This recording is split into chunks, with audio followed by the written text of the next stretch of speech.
আমি আজকে একটা নতুন গাছ লাগাবো। এই গাছটা লাগানোর জন্য নিয়েছি আমি যে পটটা, এখানে একটা পাথর দিয়ে দিব পুরাটা বন্ধ করার জন্য, পানি নিষ্কাশনটা ভালো হবে। আর দিয়ে দেবো যে নারকেলের চোখলা দিয়ে দেবো। এখন দিয়ে দেবো কিছু বাগানের কিছু শুকনা পাতা,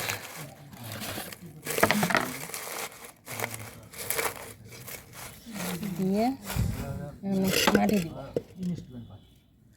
মাটিগুলো আমি গোবর সার দিয়ে তৈরি করছি, অন্য কিছু না, খালি মাটি আর গোবর সার। 50% মাটি, 50% গোবর সার। আর এখন দিয়ে দিব ওই যে নতুন গাছটা আমার, দেখেন পাতাগুলো কত সুন্দর দেখা যায়। এই গাছটা আমার বাগানে নাই, তাই এই গাছটা আজকে আমি রোপণ করবো।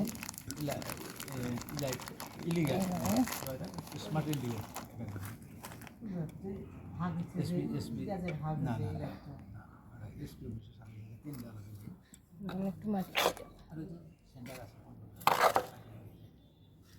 এভাবেই আমি গাছগুলো রোপণ করি। এর মধ্যে আর কিছু দিব না, মাঝে মাঝে খালি শস্যের খোল ভেজানো পানিটা দিব। এইটুকুই গাছের যত্ন, আর কিছু করতে লাগে। তাই আপনারাও টপে এইভাবে গাছ লাগাবেন। ভিডিওটা যদি ভালো লাগে লাইক, কমেন্ট আর শেয়ার করবেন। আর প্লিজ চ্যানেলটা সাবস্ক্রাইব করবেন। আসসালামু আলাইকুম।